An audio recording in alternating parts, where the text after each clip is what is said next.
Jusqu'à 1h sur Europe 1. Sophie Peters.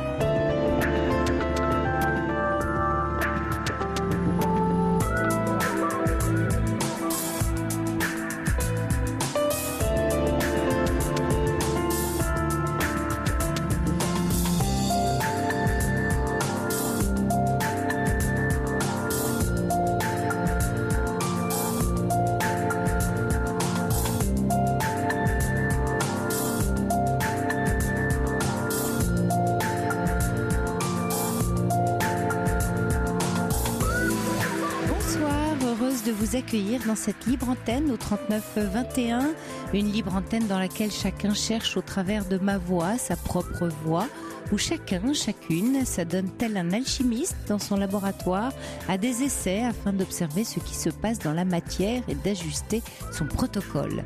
Travailler donc comme un alchimiste, mais ne pas vouloir à tout prix transformer le plomb en or, ne pas chercher la pierre philosophale sans se soucier de la philosophie qui la porte. C'est à force de pratique, d'ascèse, d'engagement, comme dans tout art, que le soi véritable se révèle. Aucune recette à trouver, à donner, mais un chemin initiatique à emprunter au travers de procédés qui n'ont pour seule vertu que de permettre le travail d'introspection, de recherche personnelle. Alors inutile d'aller trop vite, se plonger dans la matière permet l'élévation de l'esprit. Ainsi, il est possible de cristalliser cette part de divin que nous portons en nous et qui se cache sous le chaos de notre être ordinaire. Et puisque notre civilisation occidentale est celle du faire, de l'analyse et de la maîtrise, que nous avons besoin de preuves, entrons dans notre laboratoire tel des scientifiques à la recherche de notre vérité et expérimentons sans relâche. La libre antenne est à elle seule un peu de ce laboratoire dans lequel vous venez expérimenter quelque chose de votre être. Quentin et Corentin vous y ouvrent toutes grandes les portes au 3921 et c'est Fabrice Fougerouge qui veille au bon déroulement de cette expérience. Vous pouvez aussi prendre l'entrée par vos SMS au 7 39 21 en commençant votre texto par le mot nuit. Allez, 39 21, ici nous réenchantons notre rapport au monde. Europe 1. Sophie Peters. Bonsoir Michel. Oui, bonsoir Sophie. J'ai un petit peu aimé vous parler en fait, Sophie. Oui. Bon, je vous écoute depuis 5 ans. Oui. Voilà. Donc écoutez, là, je vous appelle parce que je suis une très grosse fumeuse. Oui, ça s'entend un peu Ouais. beaucoup. Oui. Oui. Ah bon? Pourtant ça va mieux. Oui, ça va mieux, oui. Voilà, je pense que ça va mieux. Vous en fumez beaucoup? Vous en fumez combien, Michel? Écoutez, je fume depuis... J'ai 61 ans au mois de juillet. Oui. Et je fume depuis l'âge de 14 ans en fait. Et combien par jour? Écoutez, je fumais 2 paquets de cigarettes par jour quand j'étais plus jeune. Ouais. Bon, après, je fumais 1 paquet par jour. Et puis après, j'ai descendu à 10 par jour parce que je me rendais compte que quelque part, mon corps n'assumait plus, en fait. Ouais. Et puis, il y a 3 semaines, en fait, écoutez, il n'y a pas que... Bon, je suis à la retraite depuis... Ça fera 1 an au mois de juillet que je suis à la retraite. Ouais. Voilà. Donc, j'ai beaucoup d'emphysème depuis ce temps, depuis 98. Votre corps, il aime pas trop comme ça d'enchaîner les cigarettes à la queue leu-leu. Ouais, voilà. Oui. Mais je comprenais pas trop non plus. J'ai fait un petit peu beaucoup de tests. Voilà. Puis après, vous savez, la cigarette, c'est très, très, très dur à s'en passer aussi. Voilà. Bon, après, j'ai un petit peu ralenti. Et puis, bon, j'avais beaucoup d'emphysème. J'avais du mal à respirer depuis X temps. Et là, ça va faire 1 an que je suis à la retraite. Et puis, pendant 1 mois, je n'arrivais plus à respirer comme il fallait, en fait. Ouais. Donc, j'explique à ma fille, à ma deuxième fille, écoute, je comprends pas beaucoup, je comprends pas, j'ai du mal à respirer, j'avais beaucoup d'emphysème. Bon, après, je suis pas raisonnable non plus. Voilà, et puis, mon corps, au bout de 3 semaines, il m'a un petit peu lâché. Parce que malgré que j'avais l'emphysème, mes poumons, ils me donnaient quand même de la respiration. Et là, il y a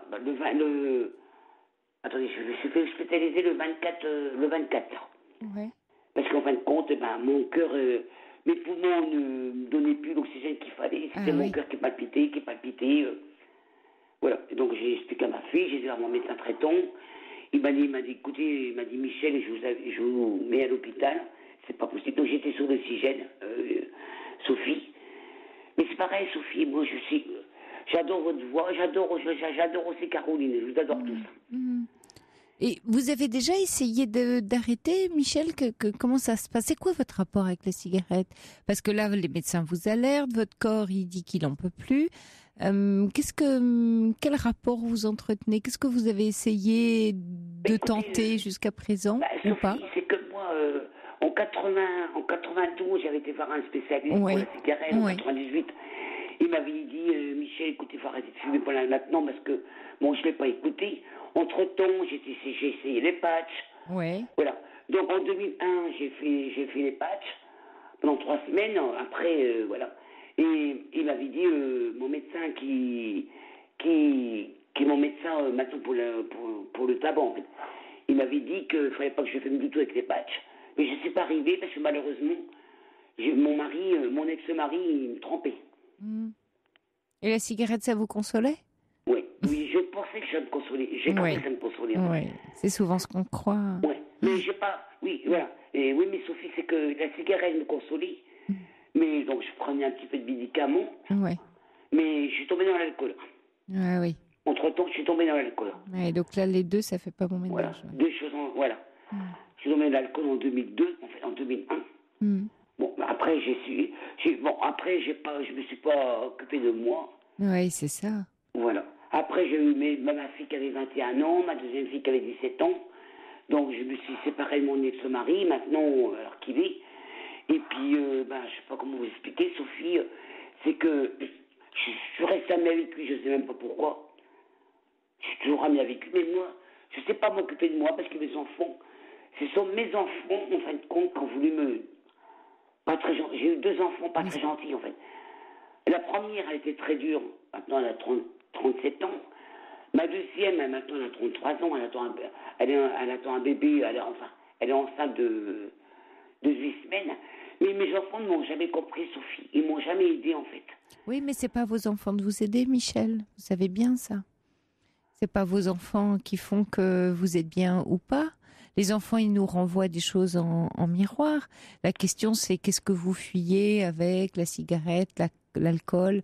La cigarette, c'est un écran de fumée. C'est quelque chose entre soi et soi qui, empêche d'être dans une présence un peu plus juste, un peu plus là. Oui. Donc, bon, si on arrive un peu à élaborer quelque chose, je sais bien que c'est difficile, mais on sait aussi, comme tous les fumeurs, savent à quel point c'est absurde. Oui. Il y a quelque chose d'absurde. Vous vous rendez compte que c'est la seule substance qu'on ingère? Il y a écrit « fumez-tu ». Si je vous donne un verre d'eau et je vous dis boire cette eau va vous tuer, vous boiriez pas le verre d'eau. Si je vous dis buvez ce verre d'eau, c'est du poison, vous n'allez pas le boire. Je sais, Sophie. Mais Sophie, c'est que je ne sais pas m'occuper de moi. D'abord, n'importe comment, quand je me suis fait hospitaliser le 24, j'ai eu le docteur Gentaire, le spécialiste pour la cigarette, et quand il y avait une petite réunion avec les collègues, puis il m'a regardé, il m'a dit Michel, mais vous, pourquoi vous fumez? Donc je lui ai menti, en fait. J'ai pas pu lui dire la vérité. Je lui ai dit, écoute, je fume parce que ça me fait plaisir. Mais non, ça me fait plaisir parce que j'ai jamais été aimée. Comment je pourrais vous expliquer, Sophie? C'est que mes enfants ne m'ont jamais respecté, en fait, jamais. Maintenant, ils me respectent un petit peu. Mais peut-être parce que vous respectez pas vous-même, vous aimez pas vous-même. Non. Quand on s'aime pas, c'est difficile de demander aux autres de nous aimer. Je n'ai jamais aimé, Sophie, jamais. Mais oui. Jamais. Mes parents j'adore mon père, côté français. Sophie, mon père, il aurait eu 104 ans le 6 juin. J'adore mon père. Ma mère, elle m'en a fait voir de toutes les couleurs. On était des enfants de 4 garçons et 8 filles. Bon, il y a eu des hauts, des bas. Maman, elle a fait des préférences avec les enfants. Bon, malgré tout, je me suis toujours occupée de tout. Et je me suis toujours occupée de tout le monde. Et moi, je ne sais pas m'occuper de moi. Alors, j'ai tout pour être heureuse, Sophie. Maintenant, je suis à la retraite. Ça va faire 1 an que je suis à la retraite. Bon, j'ai ma propre maison. J'ai pu m'en sortir. J'ai ma maison. J'ai une petite retraite qui me fait vivre. Et alors, Michel, vous qui savez faire ce constat lucide, vous dites je ne sais pas m'occuper de moi. Maintenant que une fois qu'on pose un constat comme ça sur soi, sur la vie, Qu'est-ce qui fait que vous ne prenez pas une décision qui aille dans un sens qui vous soit favorable? Parce que mes enfants, je pense qu'à mes enfants, je peux pas les... Écoutez, Sophie, au mois d'avril, ma première fille, au mois d'avril, ça n'allait pas très bien avec son mari, en fait. Donc, elle a voulu faire un break. Donc, elle m'a demandé, ça voulait revenir à la maison. J'ai pas les choix, Sophie. Donc, j'ai dit à ma fille, écoute, reviens à la maison. Donc, j'ai un petit-fils de 4 ans, un petit-fils d'1 an. Mais ça s'est très mal passé, Sophie. Voilà. Et donc, ma fille, au bout d'une semaine, je lui ai dit, écoute, c'est pas possible, tu n'arrives pas à t'en sortir. Et puis, elle m'a insulté, Comme elle m'a insulté quand j'étais en instance de divorce. Et puis, voilà, je croyais qu'elle allait me taper dessus, Sophie. Pourquoi je vis que pour mes enfants? Je vis que pour eux. En fait, vous vous dites, je peux pas m'en sortir parce que comme ça se passe mal avec mes enfants, du coup, je peux pas être douce et gentille avec moi, je peux pas prendre soin de moi puisque ça se passe mal avec eux. Oui. Ouais. Ça veut dire que vous liez votre sort à elle. Et si vous inversiez, Michel, si vous vous disiez pour que ça s'arrange avec mes enfants, pour que les choses se passent mieux, que ce soit un peu moins violent les rapports avec vos filles, si vous disiez ça va passer par moi d'abord et pas par elle. Parce que là vous êtes en attente qu'il se passe quelque chose de plus doux ou de plus serein avec elle. Oui. Et pendant que vous attendez, j'allais dire, vous fumez, vous buvez, enfin voilà, vous faites autre chose en attendant. Que ça commence d'abord par vous, Michel. D'accord. Oui. Ma fille tout à l'heure m'a appelé tout à l'heure parce que voilà, j'avais rendez-vous. Non, parce que normalement on a tous les semaines, une fois, tous les vendredis, on a un petit cours avec le docteur Gendère. Et bon, c'est tous les semaines, tous les 15 jours, ça dépend s'il doit opérer ou pas. Et ma fille m'a appelé tout à l'heure, j'ai dit, écoute, j'ai dit à ma fille, elle dit, maman, comment tu vas? Je vous dis, oh pardon. Je n'ai pas donné trop de prénoms. Écoute, je suis désolé, mais je fume 3 cigarettes, j'en ai fumé 5. Elle m'a dit, maman, tu n'arriveras jamais à t'en sortir. Je ne comprends pas, Sophie. Pour 2 cigarettes de plus, elle m'a raccroché au nez. Je ne comprends pas, Alors, elle aimerait bien vous voir un peu plus forte, votre fille, ça l'aiderait? Ah bon? Si maman, oui, elle s'inquiète. Peut-être qu'elles sont violentes avec vous parce que ça leur plaise pas du tout la situation et que ça les stresse aussi. Ouais. Et qu'une maman qui n'arrive pas à prendre soin d'elle, voilà, ça donne peu de valeur aussi à soi. Donc elles vous en veulent un peu de ça? D'accord, oui. Hein? Qu'est-ce qui vous aiderait là, Michel? Qu'est-ce qui... Parce que bon, je sais que la pente est raide pour vous, mais qu'est-ce qui vous aiderait? J'ai tout prêt, Sophie, tout. J'ai ma maison qui est payée, je suis à la retraite. D'accord. Donc justement... mais le respect de mes enfants, ils ne me respectent pas en fait. Sophie. D'accord. Donc, mais alors ça vous aiderait, d'accord, mais en fait vous attendez le respect des enfants pour déclencher quelque chose chez vous. Ça marche dans l'autre sens, Michel. Vous allez vous le donner et en vous le donnant, vous allez l'obtenir. C'est dans ce sens-là. Vous avez inversé, vous vous êtes dit, tant que je l'ai pas, ma vie va mal. Je suis malheureuse et j'ai besoin de consolation. Certes, vous avez besoin de consolation parce que c'est difficile. Je vis seule. Déjà, je suis toute seule, Sophie, depuis, je suis toute seule depuis 10 ans. Bon, je suis divorcée depuis X temps. Voilà, mais je suis toute seule depuis 10 ans. J'ai besoin de personne. Enfin, si, j'ai besoin de l'écoute des personnes. Je vous écoute tous les soirs. J'adore écouter votre émission. Mais j'ai besoin que mes enfants me disent, maman, je t'aime, t'as tout donné. Mais c'est privé pour... Sophie, écoutez, moi, je lui dis, j'ai payé ma maison, j'ai racheté ma maison à mon ex-mari. J'ai quand même emprunté 50 000 €, maintenant je suis tranquille.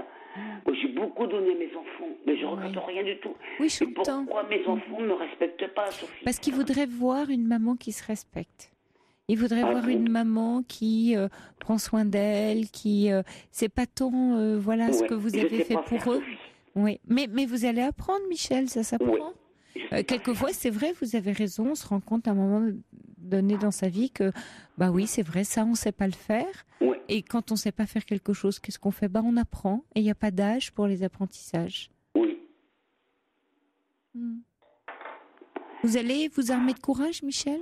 Oui. Je compte sur vous. Oui, Moi, je vous embrasse beaucoup. Ça me fait Oui, du bien. moi aussi, je vous embrasse, Je Michel. fais des gros Merci bisous. d'être à l'écoute de l'émission. Ouais. Au revoir, Je vous Michel. écoute ce soir. J'écoute depuis 5 ans. C'est une collègue du travail qui m'a dit Renata, écoute Romain. C'est formidable et je vous embrasse beaucoup. Moi aussi, merci Bonne d'avoir soirée, appelé. Sophie. Vous Au aussi. revoir. Au revoir, Michel. Toutes vos confidences à Sophie Peters au 3921. 50 centimes la minute, plus coût de l'appel.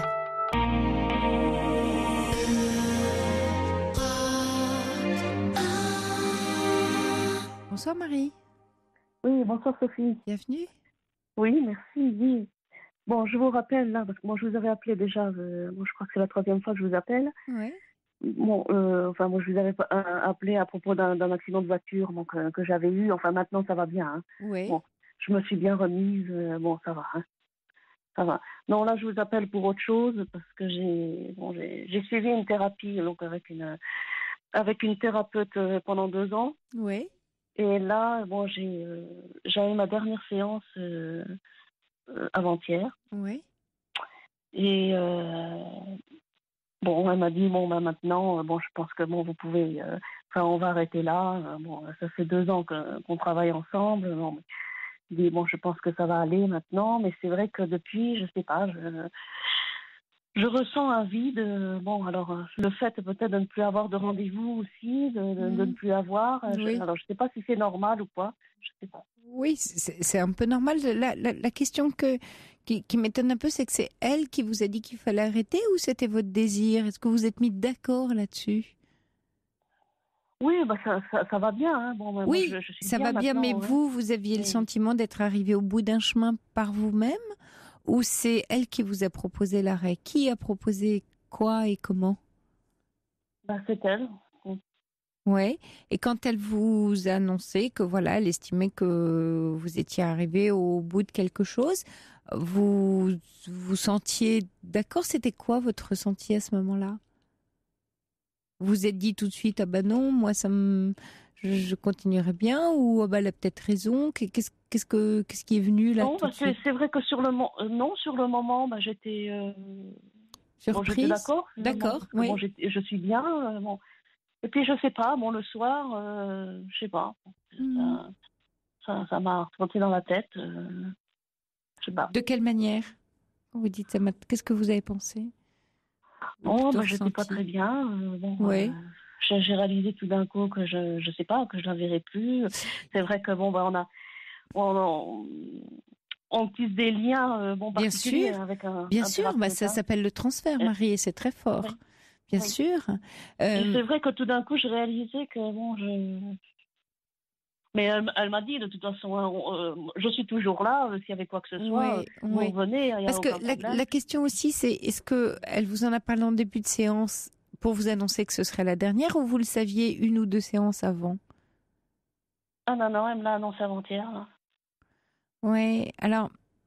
Parce que pour vous, vous y attendiez pas, vous n'avez pas eu le temps de vous y faire, de dire bon, Non. on arrive. Parce Non. que souvent, vous voyez, bon, sur des accompagnements un peu longs, vous la voyez toutes les semaines d'habitude?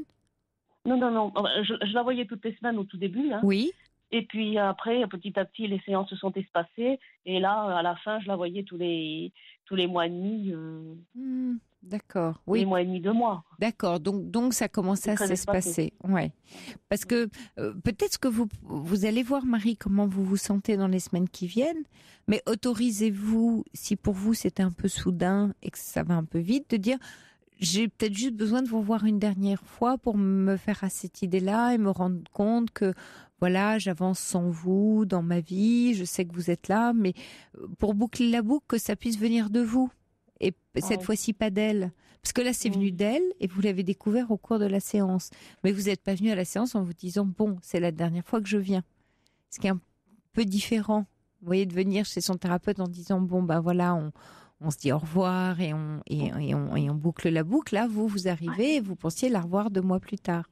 Oui, c'est vrai. Donc ça C'est vient. vrai. Je C'est pensais pas. la revoir, oui. Voilà, Oui. donc c'est pas quelque chose qui vient de vous, que vous avez élaboré. Donc ça sonne un peu comme une perte. C'est normal que vous soyez un peu dans le vide parce que de fait, vous êtes venu à cette séance et puis vous partez en ayant perdu quelque chose. Enfin, perdu cette relation. Elle se termine. Ça sonne comme de la perte. Donc, dès qu'on est dans ce ressenti de perte, on sent du vide, on est un peu triste, on a un peu de vague à l'âme, quelque chose se termine, c'est vrai. Donc, en soi, déjà, c'est vrai que la fin d'une relation thérapeutique, c'est pas anodin, hein, parce qu'on a fait un bout de chemin ensemble. Mais vous avez peut-être besoin, vous, de vous réapproprier un peu le mot de la fin. Ah oui, d'accord. Qu'est-ce que vous en pensez ? Oui, peut-être, oui. En tout cas, que quelque chose puisse venir de vous et que vous puissiez lui dire, voilà, j'avais besoin de vous revoir une dernière fois pour moi, de mon côté, faire ce travail-là de fermer, de clôturer. On clôture, hein, une thérapie, ça se clôture. Quelquefois, on met 1, 2, 3 séances pour clôturer. Ah oui. Donc, autorisez-vous, parce que là, ce qui est difficile dans votre cas, c'est que comme c'est venu d'elle, vous risquez d'avoir du mal à vous dire, et j'entends un peu ça derrière votre questionnement, est-ce que c'est normal à quoi j'ai le droit ? Oui, je sais que je peux l'appeler, mais je l'appelle si ça va pas.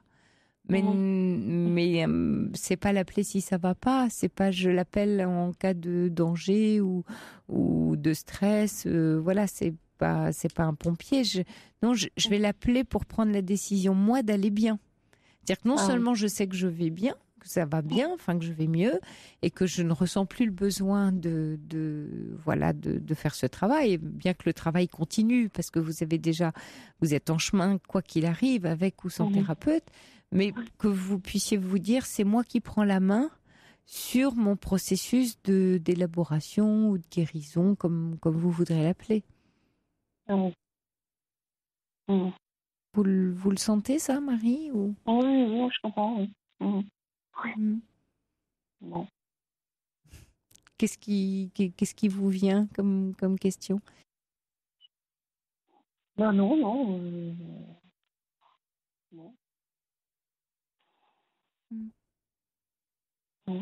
Donc voilà, il me semble qu'il y a quelque chose là qui ne soit pas une réaction, mais une action de votre part. Là, vous avez réagi à une annonce, et donc c'est quelque chose, vous réagissez à un événement qui vous arrive, bon. Mais là, maintenant, vous pouvez poser une action pour vous.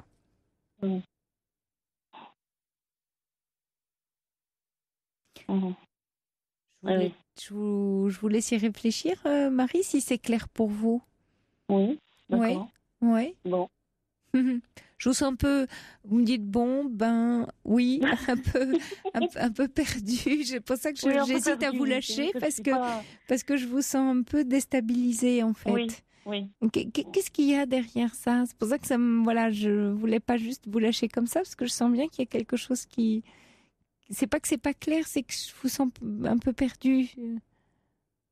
Je suis perdue. Bon. Oui, comme je disais au début, je me sens orpheline, là, d'un coup. Je sais pas, c'est bizarre comme oui, sensation. C'est un petit peu normal, parce qu'il y a quelqu'un dans votre vie, et il y a un lien qui est là avec un rendez-vous régulier. Donc on a l'impression, et pas que l'impression, on ressent très fortement d'être accompagné, un guide. Voilà, vous étiez dans la montagne et vous aviez un guide. Là, votre guide vous dit, vous savez, maintenant vous connaissez le chemin. Donc maintenant, je vous laisse continuer le chemin. Et vous vous retrouvez seul, là, sur ce chemin de montagne. Alors, vous avez beau connaître, effectivement, le chemin, ne pas avoir peur de marcher, savoir marcher. Enfin, il n'y a plus personne à vos côtés, là, tout d'un coup. Et donc, c'est un sentiment particulier. Mais c'est aussi à ce moment-là que vous allez commencer à prendre confiance, parce qu'effectivement, vous aviez besoin de quelqu'un à vos côtés. Et puis maintenant, vous allez faire l'expérience de cette solitude avec vous-même et votre histoire, et voir comment ça se passe. Il y a qu'en le vivant que vous allez savoir. Pas en vous disant, ah là là, c'est terrible, j'ai peur, comment je vais faire toute seule, est-ce que je vais savoir marcher, est-ce que ça va me manquer. Vous savez que vous pouvez la voir et l'appeler. Donc vous pouvez toujours rappeler le guide. Si vous êtes perdu dans la montagne, vous pourrez rappeler le guide. Mais là, c'est au moins de faire cette expérience. Bon. Et quand vous dites ça veut dire quoi ? Ça veut dire, j'en suis pas convaincue. On dirait qu'il y a quelque chose qui vous manque, qui n'est... Vous voyez, pour moi, il y a quelque chose qui n'est pas terminé, Marie, dans cette histoire. Oui, c'est ce que j'allais vous dire, oui. Bah oui, moi, vraiment, je Oui. le ressens. Et c'est pour ça que Ah, je trouve que dans le protocole, sur le plan thérapeutique... non, je sais pas, finalement, ça a été pas brutal, Ben mais si, j'avais envie de dire ce mot-là, moi. Si, brutal. c'est vrai que bon, je m'y attendais pas. Mais oui. La surprise, ça fait partie de nos émotions majeures. Je pensais pas que ça se terminera avant-hier, et bon, du coup, je me disais, bon, je la reverrai après l'été, ou je sais pas, enfin bon, peut-être dans 2 mois, et puis là, tout d'un coup, bon... Vous voyez, Marie, je vais même vous décrire un processus un peu particulier. C'est même en allant chez votre thérapeute, un chemin que vous connaissez bien, un immeuble que vous connaissez bien, une rue que vous connaissez bien, voilà.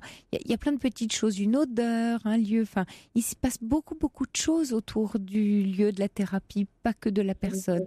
Et en fait, vous n'avez pas eu le temps d'y aller en vous disant c'est la dernière fois.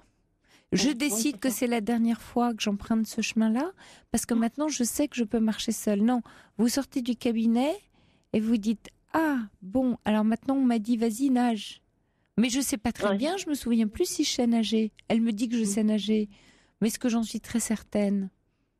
Il manque un morceau, il vous manque un maillon pour vous d'élaboration. Quel mot elle a mis? Est-ce que vous vous souvenez, peut-être, je ne sais pas, dans la séance, pour vous dire que c'était terminé? Qu'est-ce que vous avez compris de ce qui s'est passé? Je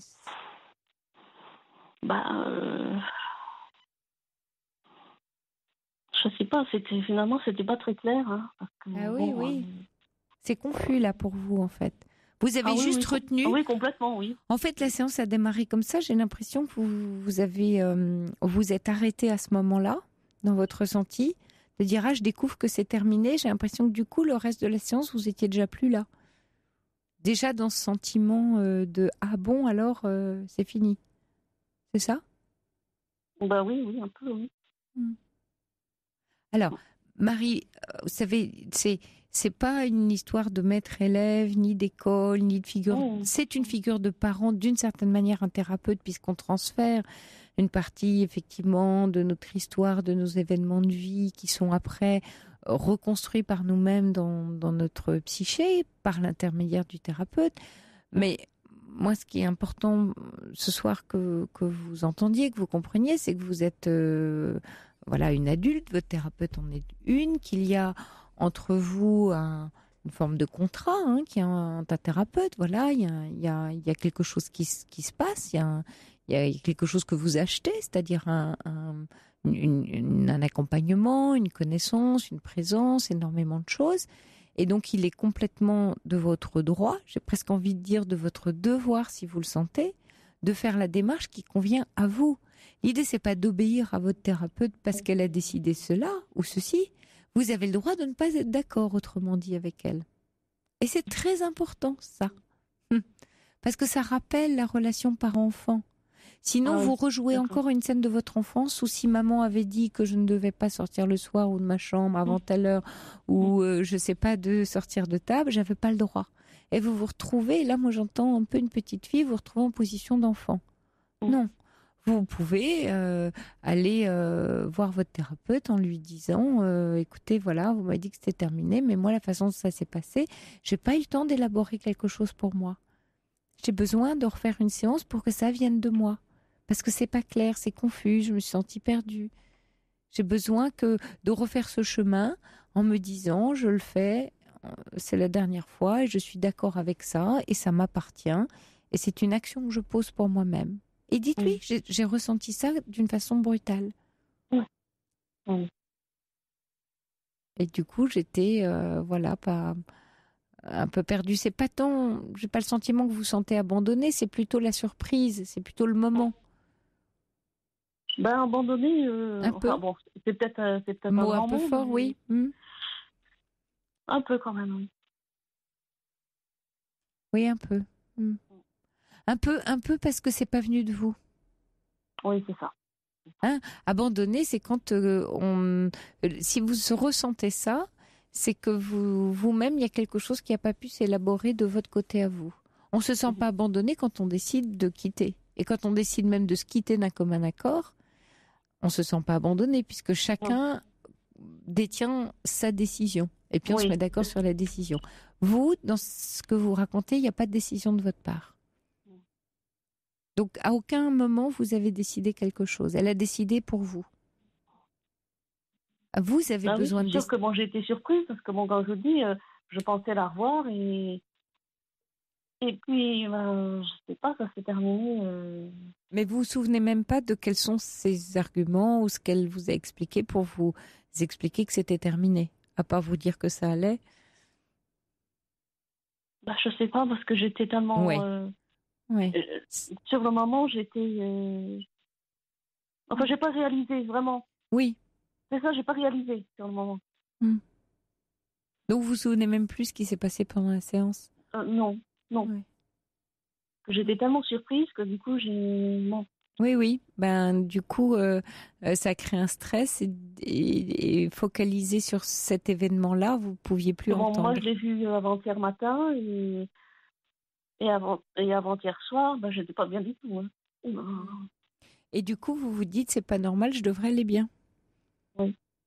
Et du coup, si je vais mal, c'est mauvais signe. Non, parce que j'en ai pleuré avant-hier soir. Ah oui. Ah non, mais restez pas comme ça, ça Marie. Tout d'un coup, j'ai réalisé que je la verrai plus. Que je la verrai plus pour l'instant. Bon, peut-être que je sais pas, mais Marie... que tout d'un coup, c'était fini. Oui. Et du coup, ça m'a...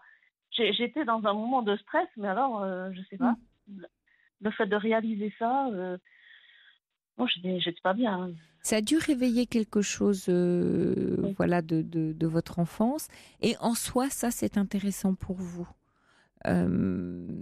C'est pas tant qui elle est que ce que vous avez vécu qui compte.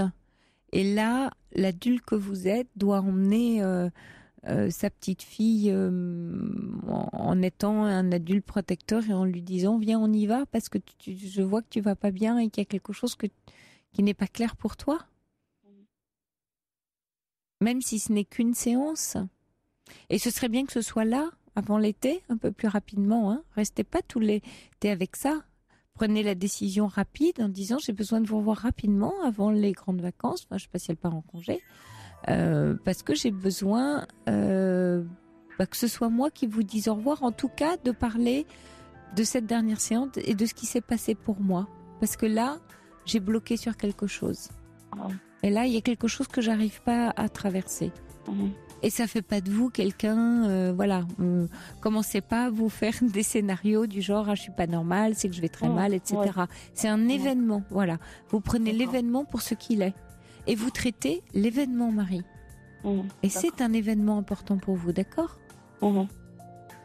Bon courage à vous, Marie. Très bien. Prenez soin de vous. Je vous embrasse. Au revoir. Jusqu'à 1h sur Europe 1. Sophie Peters.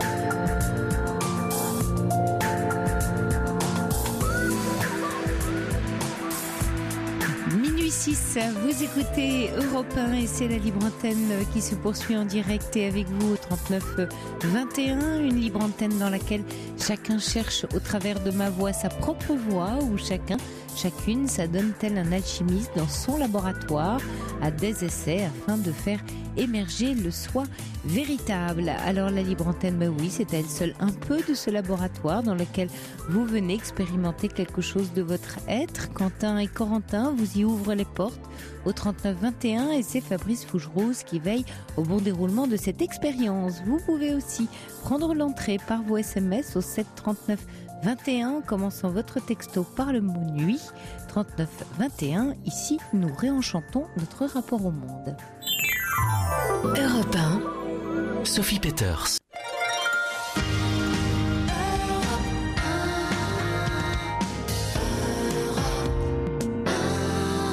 Bonsoir Véronique. Bonsoir, Bienvenue. merci. Alors, moi, je vous appelle parce que, tout d'abord, c'est une vie actuellement qui ne me convient pas trop. Oui. Alors, moi, je suis retraitée pour invalidité. Mhm. Je suis malade génétique diagnostiquée, depuis 2004. Oui. Je souffre d'une spondylotite ankylosante et j'ai fait aussi 2 AVC. Oui. Ça fait beaucoup. Donc, Ouais. oui, ça fait beaucoup. Ça fait beaucoup, hein. Oui. Ouais, oui. Je comprends Donc, quand vous me dites que vous avez une vie qui vous convient pas trop. Ouais. Oui. Donc, j'étais mise en retraite pour invalidité Oui. en 2014. Mhm. Après 2 années de placardisation. Mhm. Mon travail, auquel je tenais beaucoup parce que j'avais des attaches, etc. Donc, ça a été très, très difficile, quoi. Mhm. Bon, sentimentalement, j'ai eu un ami à cette époque-là, de qui je suis tombée enceinte, mais volontairement, d'un commun accord, qui m'avait fait avorter. Ensuite, j'ai fait deux grossesses inachevées, quoi. Oui. Parce que j'ai eu comment on appelle ça? Vous savez, une grossesse, j'ai perdu mon bébé, en fait. Oui. Et puis après, j'ai fait une fausse couche. Mhm. Donc, on va bien triste avec tout ça, quoi. Oui, vous êtes. Oui. C'est comme si Bon. tout s'était accumulé comme ça depuis des années, Véronique. Hein. Oui, c'est vrai, c'est vrai. Ouais. Et comme si vous aviez eu le sentiment de rien pouvoir maîtriser, quoi. Tout vous arrive et. Voilà, c'est un petit peu ça. Mm. Moi, dans ma famille, je vous explique, je suis la 4e de la fratrie. Oui. Mes parents étaient agriculteurs, donc ils habitaient la campagne. Le frère de mon père était enseignant brillant. Enfin, il était même un notable dans l'enseignement puisqu'il était inspecteur d'académie. Donc, j'ai été mise en pension sous leur œil bienveillant, si on peut dire, Oui. de mon oncle et de ma tante. Et donc, ça a été très difficile parce que ma scolarité a été un petit peu difficile. J'ai perdu ma sœur, j'avais 16 ans. Ah oui. Donc après, toute ma scolarité a été un petit peu Chaotique un peu. quoi, Ouais. chaotique, alors que Ouais. j'avais très belle possibilité, mais Ouais, ça vous a brisé de peur. Votre sœur, c'était votre plus grande sœur, hein, c'est ça? oui, avec qui j'habitais. Ouais. Et vous aviez quel âge, vous? J'avais 16 ans. 16 ans. Oui. Oui, en pleine adolescence. Voilà. Oui. Donc après, je pense que ça n'a plus trop été, quoi.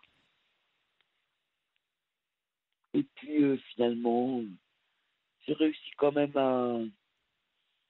à faire un petit peu d'études. Enfin, j'ai fait un bac plus un BTS de secrétariat. Et à la suite de cela, j'ai trouvé un boulot dans l'administration, préfecture. Puis ça a suivi après d'autres administrations, etc. Puis au bout du rouleau, mon travail, ça allait très bien, mais j'ai pas eu de bon compagnon, quoi. Oui. Et après, votre sœur est décédée de quoi? Dans un accident? De quoi? Une leucémie foudroyante. De leucémie, c'est ça? Je vous entends pas bien. Pardon. Elle a eu une leucémie Foudroyante, oui. Donc elle a été malade en novembre, elle est décédée en juin. Oui. Voilà. J'ai le sentiment, quand je vous entends, Véronique, que ça a comme arrêté une part de votre vie à vous aussi à ce moment-là. Exactement ça. Ouais. C'est exactement ça. Et après, malgré que j'étais quand même, je suis quand même quelqu'un qui est d'attaque quand même, qui veut vivre, qui a la niaque, comme on dit, mais ouais. bon, Il y a tellement eu de choses que...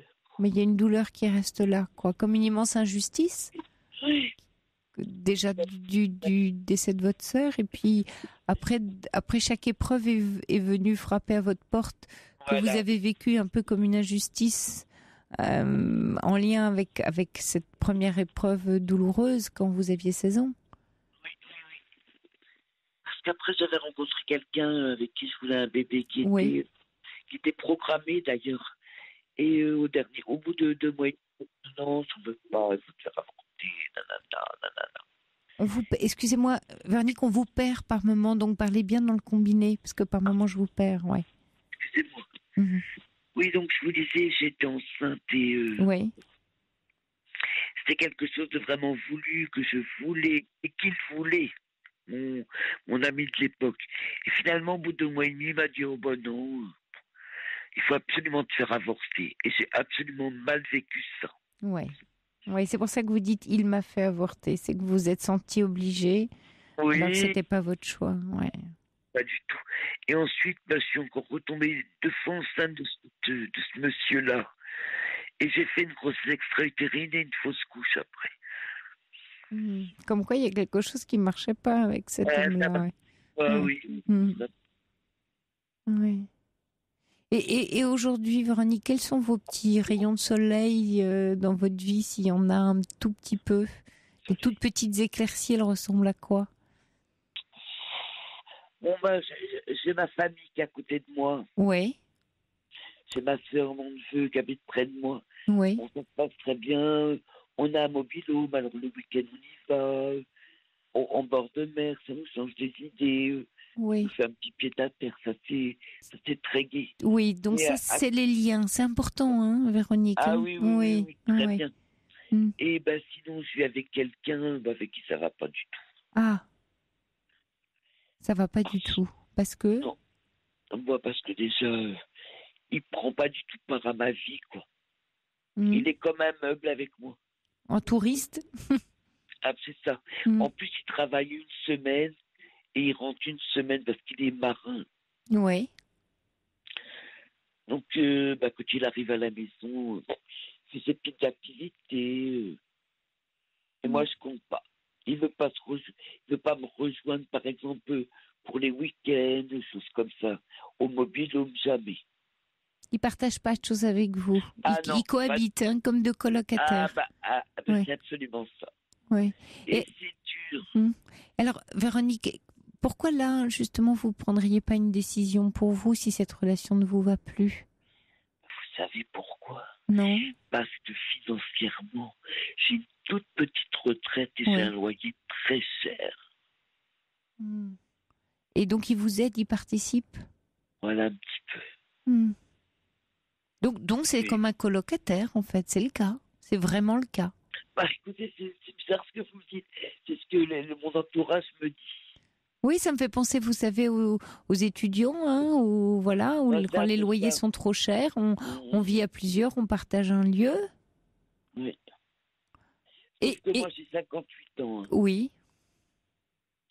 Et que moi, j'avais quand même une bonne situation. Oui. Et donc, j'ai un niveau de vie qui est quand même complètement différent. Je sais pas que j'étais milliardaire, mais bon, je m'en sortais bien, quoi. Je gagnais 1 800 €, là, j'en ai 900. Eh oui. Donc, j'ai un loyer de 540 €. Une toute petite allocation logement, donc c'est très difficile de faire le tour. Oui, mais donc, si vous considérez, Véronique, que sa présence, c'est une participation et en même temps quand même une présence qui peut, j'allais dire, somme toute, être sympathique, pour autant que vous n'en attendez pas autre chose que ça. C'est-à-dire que c'est sûr que si vous dites... On n'est pas parti sur des bases comme ça. Je suis d'accord, c'est ce que c'est ce que je pensais en vous le disant d'ailleurs. Vous n'êtes pas parti, vous avez raison, sur des bases comme ça. Mais est-ce que...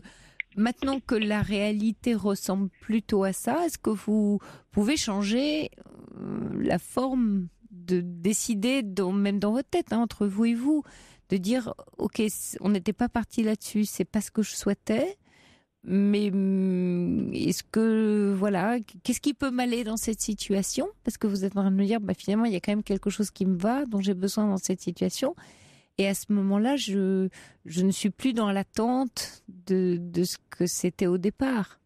Oui, mais c'est devenu que financier, donc... C'est triste. C'est triste. C'est minable alors qu'on était amoureux, passionnés. Vous en avez un petit peu parlé avec lui ou vous avez plus trop de communication ensemble? On ne peut pas parler avec lui. Non? Qu'est-ce qui se passe quand Il vous... est fermé. Et alors, comment on est passé de l'amour fou, de cette passion, à quelque chose qui s'est scellé? Je vais vous expliquer un petit peu. C'est que, en fait, quand on s'est connus, c'était un alcoolique. Ouais. Donc, il n'avait pas du tout la même attitude. Là, je l'ai obligé à se faire obligé. Je l'ai aidé pour se faire soigner. Ouais. Donc, il a fait une cure qui apparemment est convaincante, qui est positive. Ouais. Et depuis, il a complètement changé d'attitude. Ah bah, vous n'avez plus le même rôle à ses côtés. Vous n'êtes plus celle qui est là sur son chemin pour ça, mais c'est-à-dire qu'il s'est fermé, vous voulez dire? Ah bah oui, bien sûr. Avec moi. Avec vous. Et comment vous expliquez? Parce qu'on aurait pu imaginer le contraire. Non, parce que, en fait... moi, si vous voulez, j'aimais sa chaleur humaine, j'aimais son côté sympa. Et depuis qu'il ne boit plus, il n'est plus du tout le même. Il est plus tendu? Il est... beaucoup plus froid. Plus froid, pour vous? Ah bah oui. Oui, l'alcool le désinhibait. Ah oui, oui. Ce qui est souvent son rôle, d'ailleurs. Et vous avez-vous du mal à l'apprécier? Et si vous le découvriez, cet homme, justement, dans sa sobriété, et donc dans ce que vous trouvez froid, mais en même temps dans une... Voilà, dans ce qu'il est lui, peut-être qu'il se sent un peu rejeté, du coup, et qu'il devient encore plus froid avec vous. Peut-être qu'il a ce sentiment d'avoir fourni sûrement, pas qu'un sentiment, un effort valeureux, et de ne pas se sentir reconnu dans ce qu'il a réussi, traversé. Parfois, il est dans des violences verbales. Je vous entends plus, Véronique. Je dis parfois, il est dans des violences verbales, violences psychologiques. Il me dit, ouais, t'es qu'une salope, tout ce que tu fais, c'est dégueulasse.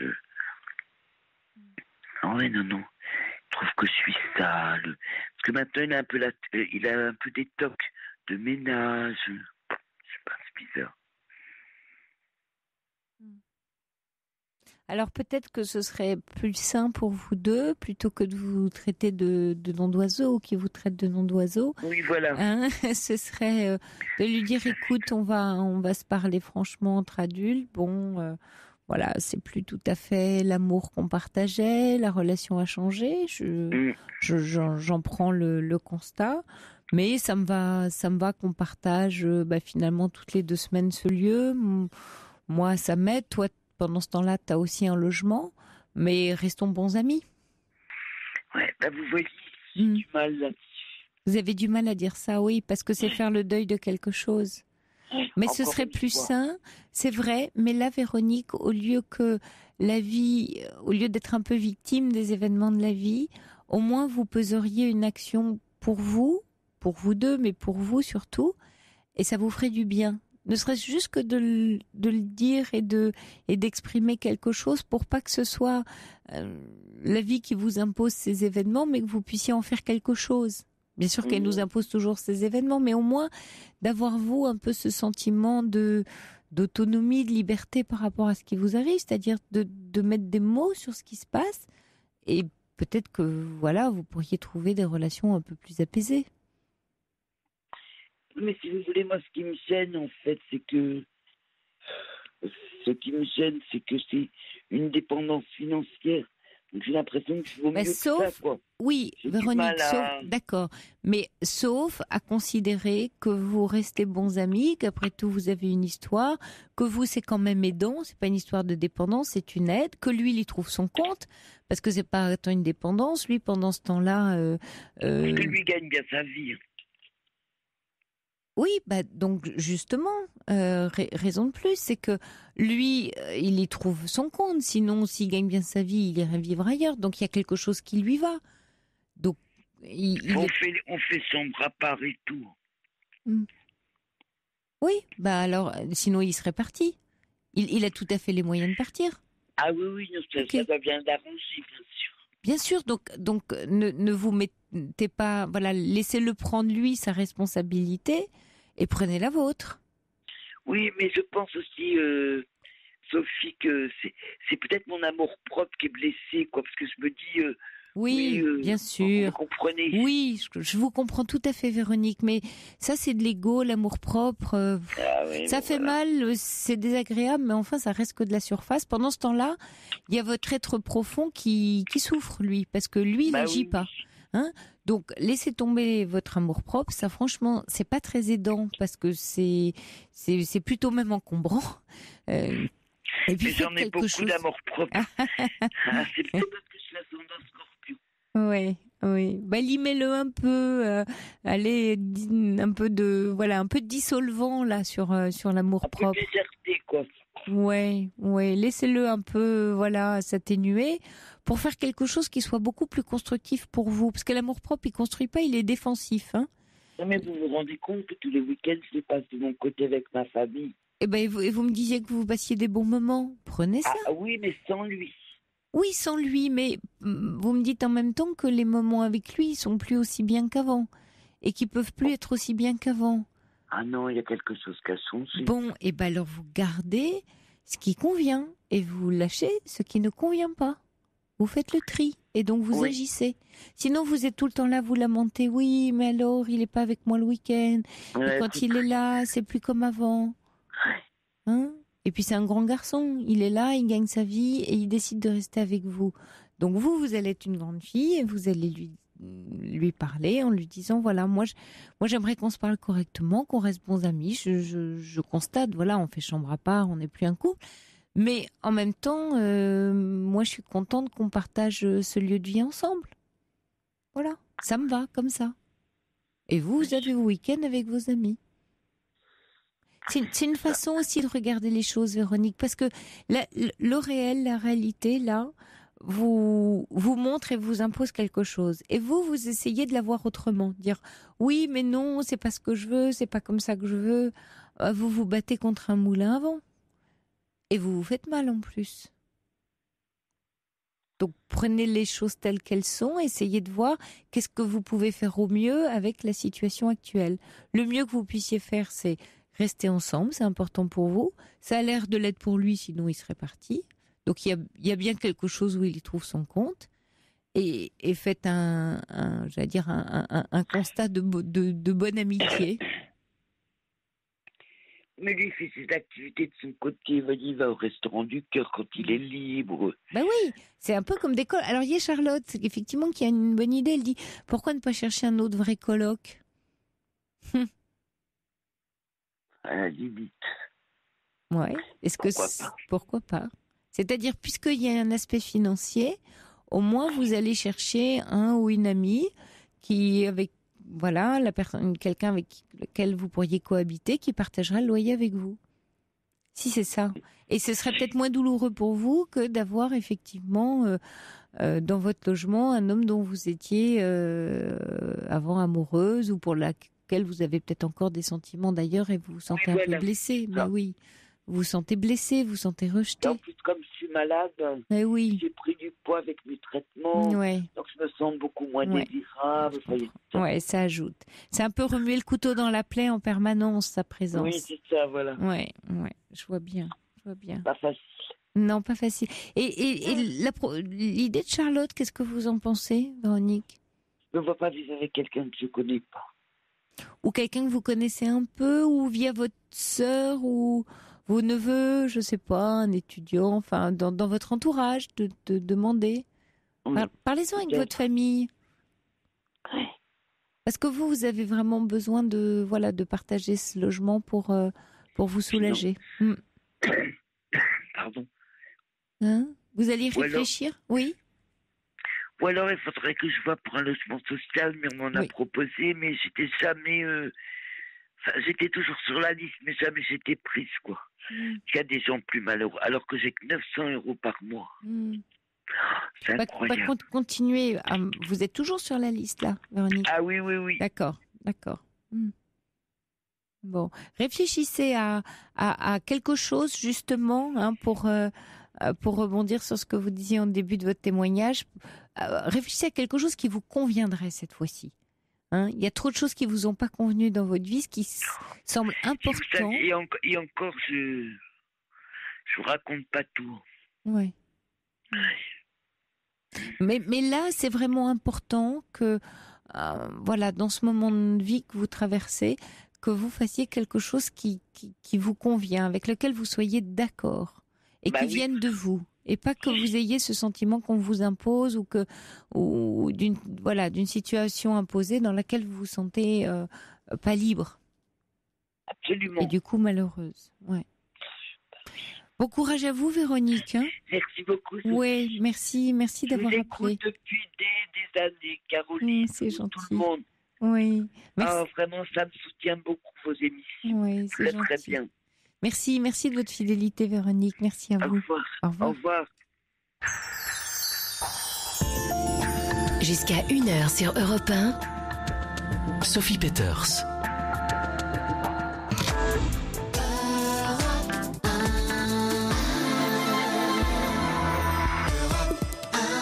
Bonsoir Liliane. Bonsoir Sophie. Bienvenue. C'est toujours très impressionnant d'être en direct. J'adore vos émissions et j'attends toujours avec impatience les émissions du week-end. Merci. Alors, je me sens vraiment très très seule effectivement. Et la question que je me pose, c'est est-ce que j'ai bien fait de mettre fin à une relation amoureuse de 6 ans? Alors bien sûr, je vais un petit peu vous relater rapidement. Alors, j'étais mariée pendant 30 ans, un mari qui est parti avec une jeune femme, donc je me suis retrouvée seule avec un enfant de 14 ans, une fille de 14 ans. Bon, bref, ça s'est passé. Ce fut très dur, donc je suis restée 4 années à ne pas vouloir de relation parce qu'il fallait que je fasse le point sur cet échec, ce gros échec de vie. Donc, au bout de 4 ans, je me suis dit qu'il fallait revivre un petit peu. Et grâce à un site internet, j'ai rencontré quelqu'un, un ami. C'était le deuxième amour de ma vie, il n'y en a pas eu d'autre. Mais malheureusement, moi j'étais dans l'Est et lui était dans le Sud. Ouais. Donc on a commencé à faire des allées-venues et puis un rapprochement était prévisible et on a tenté de faire un rapprochement. Donc comme lui avait une patientèle qu'il ne pouvait pas déplacer, moi j'avais des clients mais je pouvais avoir une activité professionnelle aussi bien dans l'Est que dans le Sud. Donc j'ai fait du mi-temps travail dans l'Est, du mi-temps dans le Sud et je faisais des allées-venues. Voilà. Au bout de 5 ans, on se dit maintenant ça va bien, on va se faire. Il me propose de partager sa vie dans le Sud. Il a une maison, etc. Bon, ok. Donc j'habite dans le Sud pendant une année. Alors pendant cette année, moi j'avais toujours envie d'avoir un toit sur ma tête. Je ne sais jamais ce que la vie réserve. Donc j'ai acheté un appartement très ancien et nous avons décidé du lieu ensemble de cet appartement parce que je souhaitais que la région lui convienne. Donc on a fait un choix de région. On est parti du côté plutôt Rhône-Alpes et près de la montagne, etc. Et donc ce choix a été fait en commun. On rénove. Alors financièrement, moi je porte la charge, ça c'était convenu. Il m'aide beaucoup à faire des projets de rénovation, à battre des cloisons, rénover, etc. Et puis, une grosse catastrophe est arrivée parce que l'entreprise générale que j'ai missionnée a déposé un bilan et je suis tombée sur une escroquerie énorme. Oui. En plein milieu des travaux, quoi. Oui, les fils pendaient, les tuyaux, etc.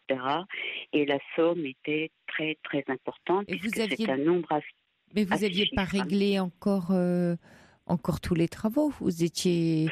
Non, c'était que des acomptes. Alors, vous savez, mais vous aviez déjà donné pas mal d'acomptes, non? Oui, dites-moi. Un nombre à 6 chiffres. un nombre à ces chiffres. Hein.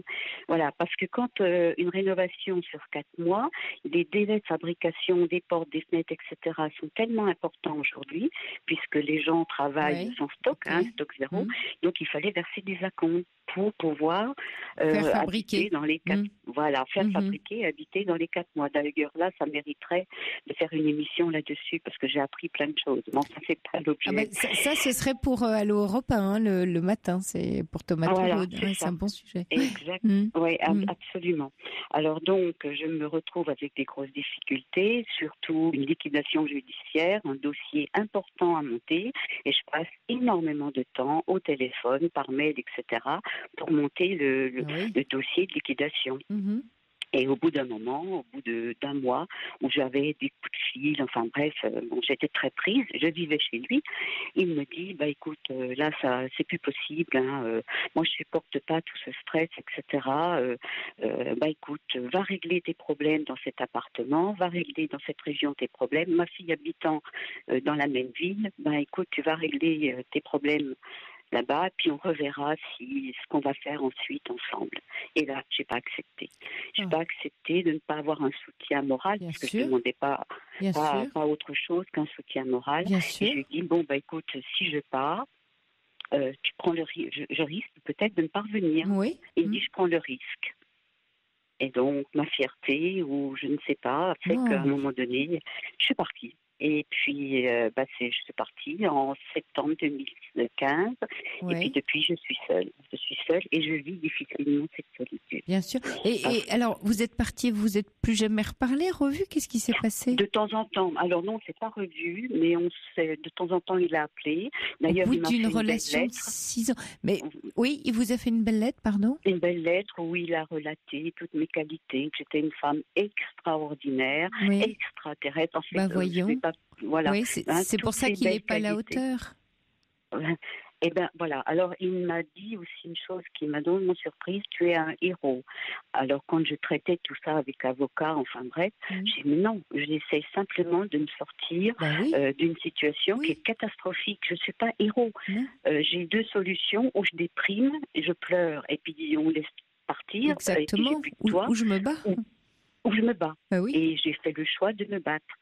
Et ça, je ne suis pas sûre qu'il ait bien supporté. Mais qu'est-ce que... Alors, vous qui le connaissez, qui avez passé 6 ans avec lui, qu'est-ce que vous avez compris?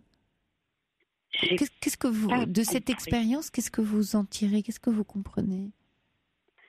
Il me semble que si on paraît, je dis bien paraître plus fort que l'autre, cet autre n'accepte pas. C'est ce que je tire comme conclusion. Je dis bien pareil, parce que j'ai eu des moments de déprime, de cafard, que je ne faisais pas voir. Il était présent. Mais pas de soutien. Donc en fait, finalement, ça fait pendant 6 ans, il n'était pas soutenant, même dans les moments où vous n'aviez pas le moral. Voilà, c'est ça. Un jour, il me dit, oui, mais tu n'as qu'à parler, de dire si ça ne va pas. Et ok, d'accord. Alors donc, le jour où ça n'allait pas, je pleurais parce que c'était catastrophique. J'ai quand même perdu une très, très, très grosse somme d'argent. Et alors, il est venu, puis il me dit, oui, mais c'est comme ça. Bon, d'accord, merci pour l'aide. Alors que c'est quelqu'un avec qui je communiquais beaucoup. On passait des heures à discuter sur des sujets divers et variés. On voyageait, on aimait bien. On avait beaucoup de points communs sur la lecture, les voyages, les visites de monuments historiques, etc. Oui, mais aucun sujet personnel, pas de soi. Peut-être. Vous parliez culture, actualité, politique, c'est ça? Oui, c'est ça. Et moi, je m'exprimais beaucoup sur mes ressentis, énormément. Lui m'a dit, tu m'as appris à communiquer, à parler de mes ressentis. Tu m'as appris. Voilà. Et puis, après, voilà. Alors, mais malgré tout, il y a des moments où je me dis, est-ce que j'ai bien fait? Est-ce que j'ai bien fait quoi? Personne ne pourra le dire. Est-ce que j'ai bien fait quoi? De lui dire, tu reprends le risque de ne plus me voir. Mais vous n'aviez pas le choix. En fait, c'est pas vous qui avez décidé, Liliane. Vous n'avez pas le choix. Parce que vous êtes... Ah oui, c'est terrible. Parce que vous êtes en train de porter la culpabilité de la séparation, alors que c'est lui qui vous a dit, enfin, ce que je comprends, que vous deviez partir pour régler vos problèmes. Et il vous a dit, on verra après. Il n'était pas dit... Alors, Oui, il était donc pas du tout dit que vous alliez régler vos problèmes et que vous reveniez. C'était pas ça. Oui. Oui. Oui, je pense qu'il avait peur de s'engager. C'est pour ça aussi, avec le recul, je me dis, pendant 5 ans, j'ai fait du mi-temps, donc l'Est, Sud, etc., parce qu'il réfléchissait. Ça, je l'ai entendu. Ah oui, parce qu'il aurait pu vous proposer plutôt de venir dans le Sud durant les 5 années. Tout à fait. Ah oui, vous auriez pu. D'accord. Ah oui, parce que moi, j'avais une activité qui me permettait de le faire en 2 endroits. D'accord. Voilà. Donc, donc c'est parce qu'il n'était pas décidé que vous faisiez vos allers-retours. C'est ça. Il n'était pas tout à fait prêt à ce que j'habite à 100% chez lui. Donc en fait, quand vous avez eu tous ces soucis, c'est arrivé au bout de combien de temps 6 ans. Oui, 6 ans, mais pardon. Depuis combien de temps vous habitiez chez lui dans le Sud, au moment où toutes ces tuiles, malheureusement 6-7 mois à peu près. Oui. Ça se passait bien. Parce qu'il s'engageait, il faisait des projets. Parce qu'en fait, on avait le projet d'habiter la moitié du temps dans le Sud et la moitié dans l'autre région, en disant, en fonction du besoin du temps, puisque la retraite allait mais d'habiter ensemble. D'habiter ensemble. D'accord. Voilà. Et est-ce que depuis, vous dites que vous avez quand même eu des échanges, est-ce que depuis vous avez pu poser des mots sur vous avez pu lui dire j'ai du mal à comprendre, est-ce que tu as eu peur, qu'est-ce qui s'est passé pour toi, est-ce que vous avez eu cet échange-là? Non, c'est pas possible. Non, parce qu'on a très très peu d'échanges, très très peu. Puis moi je n'appelle pas parce que comme je le dérangeais avec mes soucis, je me suis dit je n'appellerai pas. Donc c'est peut-être aussi de la fierté mal placée, c'est possible. Donc moi j'appelle pas. Donc lui il a appelé 3 fois, depuis 2015, 3-4 fois. En 2 ans. Et quand il appelle, c'est pour dire quoi? Prendre de vos nouvelles? Il raconte sa vie, ses enfants, parce qu'il il est divorcé aussi depuis longtemps. Sa vie, ses enfants, toutes ses voitures, enfin bref, tout le côté positif de la vie, de ce qu'il fait, voilà.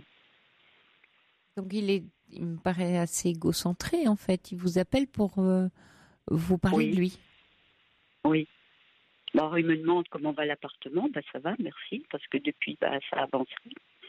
On a trouvé des solutions avec les enfants. Bon, ça va. J'habite dedans, l'appartement. Il n'est pas tout à fait fini, mais enfin, il est très habitable. Et voilà. Ouais. Qu'est-ce que vous comprenez de vous dans cette histoire et pas de lui? Parce que souvent, quand il nous arrive ce genre d'événement très douloureux, j'imagine que vous tournez en boucle en vous demandant quelle personnalité il a, qu'est-ce qu'il pensait, qu'est-ce qui s'est passé pour lui, qu'est-ce que vous avez fait ou n'avez pas fait qui aurait pu changer la donne. Mais la question, c'est plutôt qu'est-ce que vous apprenez sur vous? Parce qu'en fait, il est là le sens profond de nos expériences. Vous saurez jamais, on peut faire plein de suppositions, mais voilà, mais vous ne saurez jamais ce qui s'est vraiment passé pour lui. Et vous en avez plus ou moins, quelques bribes, quelques éléments. Vous savez ce qui se passe pour vous. Par contre, c'est dans cette épreuve, parce que c'en est une, y compris les travaux, y compris la rupture de ce couple. Qu'est-ce que vous apprenez sur la femme que vous êtes et que vous avez été dans cette histoire de couple? Alors, il y a une similitude entre le mariage, la première relation, dans le sens où je suis trop généreuse. Alors, vous voulez dire que vous, généreuse, vous mettez beaucoup de charbon dans la machine, je dirais, d'énergie, c'est ça. Voilà, pour que la relation fonctionne. Tout à fait. Oui, donc ça crée un déséquilibre parce que c'est vous qui êtes la locomotive et puis il est le wagon derrière. Il suit. C'est ça? C'est là? Oui, d'accord. Oui. Moi, il me disait aussi que sa générosité, lui, la dernière relation, donc cette amie, que n'étant pas aussi généreux que ça pouvait créer un déséquilibre. Alors généreux dans tout, parle pas financièrement, dans l'acte, dans tout. Et ça crée un déséquilibre dans la relation. Alors je me suis dit, est-ce que j'en fais trop? Oui. C'est de bon cœur, j'ai jamais compté. Oui, c'est ça bien sûr, Liliane, mais quand on fait beaucoup, la question qui se pose pour l'autre, c'est quelle place j'ai pas assez de place ou j'étouffe. C'est pas une histoire bon cœur, mauvais cœur. C'est plutôt, voilà, en termes d'énergie, de place, de relation. C'est quelle place moi j'occupe si l'autre occupe à 80% la place. Il m'en reste 20%. Mais c'est marrant parce que j'ai pas le sentiment d'avoir. J'ai pas du tout ce sentiment-là parce que combien de fois je pose des questions ouvertes qui permettent à l'autre de s'exprimer. Alors c'est autre chose. Alors ça dit que vous mettez beaucoup d'énergie pour que l'autre se révèle, mais l'autre ne le souhaite pas ou ne s'en donne pas les moyens ou n'en a pas envie ou ça lui fait peur. Enfin, plein d'autres choses possibles. Donc, est-ce que ça raconte de vous, Liliane, que vous êtes attirée par des compagnons dont vous avez le sentiment que vous allez pouvoir justement être au mieux de soi? On a toujours cet espoir-là, mais que du coup, vous trouvez des compagnons qui vous sentez un certain manque et vous dites, moi, je vais être ce chaînon manquant-là, mais manque de chance, ça fonctionne pas comme ça. Ça, j'ai pas pensé à ça. Possible. Oui, possible, être ça vous parle. Le grand sauveur de cette humanité, entre guillemets. Oui, pas tant ça, pas le sauveur. C'est très féminin. La femme, dans toutes les traditions très, très, très anciennes et très archaïques, est l'initiatrice. Voilà, c'est Isis qui, la nuit, reconstitue et cherche les os de son frère Osiris dans le Nil. C'est il y a un nombre de portraits, voilà, de femmes dans la mythologie qui initient et qui sont l'initiatrice de la vie. Donc il y a ça, effectivement, la femme. En l'homme, il y a l'action, il y a une forme de force, de place, mais il y a deux types de force chez l'homme. Il y a celle du pouvoir absolu, de la toute-puissance qui écrase et qui enferme ses épouses ou les dévore, sauf si elles s'en rendent compte à temps. Et puis il va y avoir des hommes peut-être un peu plus maladroits, mais qui cherchent un peu chez cette femme quelle intuition développée pour eux, qui s'en nourrissent et qui peu à peu, devant cette femme un peu initiatrice, vont trouver leur chemin. Voilà. Et après, c'est une alliance évidemment à deux. C'est quelque chose qui s'allie, masculin, féminin. Donc, quand je dis il y a quelque chose à apprendre pour vous de la femme que vous êtes dans chacun de ces couples, c'est pas seulement pour apaiser l'histoire, c'est pour en tirer pour vous la leçon essentielle de vie, de croissance, pour pas rester coincé là dans cette souffrance, cet abandon, cette solitude, pour pas vous enfermer en vous-même en disant j'ai mal fait, j'aurais pas dû, c'est pas ce qu'il fallait faire.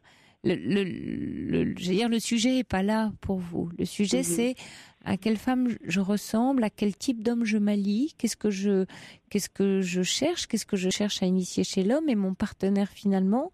Est-ce que finalement je trouve un partenaire qui me correspond ou je me fais trop d'efforts dans la relation parce que je suis pas très sûre de moi, parce que j'ai tellement besoin d'être rassurée ou d'être aimée, alors je donne beaucoup, je mets beaucoup de moi et puis finalement qu'est-ce qui se passe? Je trouve en moi quelqu'un qui ne me tend pas cette valeur dont j'ai besoin et que je sais pas me donner et qui même au final dégrade votre propre valeur. Puis c'est intéressant parce que vous parlez de perte d'argent, vous parlez d'appartement, de maison, donc il y a quelque chose dans votre histoire lié comme ça à cette perte de valeur. Et moi j'y vois votre propre valeur de puissance de femme. Oui. Qui s'étiole en fait. Du tout. Oui. Et pourtant, quand d'extérieur, là, je viens de reprendre la présidence d'une association, par exemple, on me l'a proposé d'ailleurs, et je suis depuis depuis très très peu de temps dans l'association, depuis 6 mois. Il a fallu faire une cooptation, etc. Et j'ai rien demandé, on m'a proposé, et je me dis, oui, est-ce qu'il y a encore un rapport avec tout cela, la notion de valeur? Ah oui. Donc là, on est venu vous chercher. Est-ce que vous savez pour quelle valeur, quelle qualité vous avez? On est venu vous chercher. Qu'est-ce qu'on a vu? Alors on me dit que je suis sûre de moi, que je suis très communicante Oui. et que je suis plus dans une communication non violente, que j'arrive à emmener une équipe vers quelque chose. Voilà la raison pour laquelle on m'a proposé, d'ailleurs ça s'est passé le 2 juin où j'ai été élue, ce poste. Alors, formidable, Liliane. Voilà. Alors ça parle de vous, ça parle d'une femme qui sait s'engager, qui n'a pas peur, qui y va, qui sait traverser la forêt noire, les ombres, etc. Et qui, bizarrement, prend ou trouve sur sa route des compagnons qui, eux, sont pas dans l'engagement. Il y a une histoire d'engagement, chez vous qui est très importante, qui fonctionnait en mode projet et or votre premier époux vous quitte pour une plus jeune et rompt un engagement, donc abandon, douleur pour vous. Le second hésite pendant des années à s'engager. Une fois qu'il s'engage, tout d'un coup le toit de la maison s'écroule, il est plus là. Oui. Donc en fait, l'alliance, soyez vigilante, écoutez, voilà, avec qui vous vous alliez. Ça vient aussi de vous, ça vient pas que de l'autre. C'est comme si vous laissiez l'autre dire s'il s'engage ou pas, parce que vous, c'est évident que vous êtes de toute façon engagé. Ah mais non, vous avez aussi à décider de savoir si vous vous engagez ou pas. D'accord. Vous êtes avec un homme ou dans un couple, s'il s'engage, alors c'est bon pour moi. Ah bah non. Et c'est pas s'il s'engage, c'est est-ce que moi aussi j'ai envie de m'engager? Est-ce que là, pendant ces 6 années avec cet homme-là, il n'y a pas des moments où vous avez douté, vous, de votre engagement envers lui? Si, parce que je suis habituée à prendre des notes, etc. Ouais. Et quand je relis mes notes, à des petites situations qui me déplaisaient, des doutes que j'avais, j'ai relu ça, je me suis dit, mais j'avais déjà des doutes, mais je ne les entendais pas. Et voilà. Je voulais pas les voir. C'est lui qui avait les clés. Oui. C'est lui qui avait les clés. Vous aviez confié les clés de la maison, de votre maison. Et qu'est-ce qui s'est passé? Votre maison s'est écroulée. Écroulée, donc oui. Et oui, donc là, ça fait 2 ans que vous avez dû tout rebâtir et ça vous a coûté très cher. Et oui, parce que quand on confie ses clés à quelqu'un d'autre, ça coûte cher. Parce que ça, c'est votre vie. Donc c'est une chance, Liliane. Parce que ça dit quoi? Ça dit que là, vous allez prendre la présidence de cette association, que vous détenez des clés, que vous avez construit votre maison, et que maintenant, cette maison-là, vous pouvez éventuellement la partager, vous engager, mais il y a bien quelque chose qui est à vous et dans laquelle vous pourrez inviter quelqu'un et quelqu'un vous invitera. Mais c'est pas je confie toutes mes clés et je suis. Il y a dû avoir dans votre histoire, et effectivement, et de façon très humaine, un besoin de réparation après le premier couple. Et donc c'était formidable cette histoire où un homme voulait enfin de vous. Alors que l'autre, vous avez rejeté. Bah oui. Tout à fait. Oui, parce que j'ai été trahie, trompée, et c'était difficile. C'est pour ça que d'ailleurs, pendant 4 années, c'était vraiment un désert affectif total, parce que je voulais pas reproduire un schéma, je voulais analyser, observer, et c'est seulement au bout de 4 ans, et d'ailleurs, bizarre, parce que pourquoi 4 ans? J'ai eu un accident, je suis tombée devant une photocopieuse, comme quoi c'est dangereux, les photocopieuses. Oui. Et je me suis fracturé une lombaire. Donc, j'étais alitée, opérée, etc. Et pendant ce temps, j'ai réfléchi et j'ai dit, maintenant, c'est bon, je crois qu'il faut que je revoie ma situation, que j'arrête ce désert et que puis je refasse une vie. Ouais. D'où cette volonté d'engagement que vous aviez. Mais c'est une chose d'avoir une volonté d'engagement, c'en est une autre de choisir le bon compagnon de route. Et donc, c'est là la question aujourd'hui. Comment choisir un bon compagnon de route? Exactement. Eh bien, celui qui vous convient bien à vous. C'est-à-dire que toutes ces petites notes que vous avez prises, qui sont autant de petits cailloux blancs comme un petit pousset, vont vous mener au bon chemin. Ça veut dire que votre intuition, elle fonctionne. Ça veut dire qu'une part de vous sait, irrémédiablement.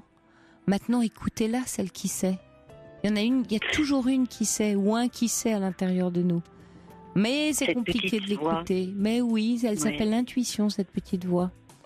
Et elle est formidablement sage pour nous. Et Oui, mais juste pour terminer, cette intuition, je l'ai eue pour l'entreprise qui a déposé le bilan. Je disais toujours, pourvu qu'elle ne dépose pas le bilan, et je ne l'ai pas écouté. Oui. Et voilà, ça je l'avais.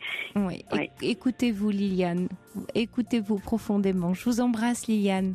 Merci belle route à vous. Et rebâtissez votre maison. Bravo pour votre courage. Je vous embrasse. Merci. Il est 1h, vous écoutez Europe 1. Je vous souhaite une belle et douce nuit. Et on se retrouve demain soir, samedi, à 23h. Je vous laisse en compagnie de Christophe Ondelat avec ses formidables histoires dont Ondelat raconte. Faites de beaux rêves.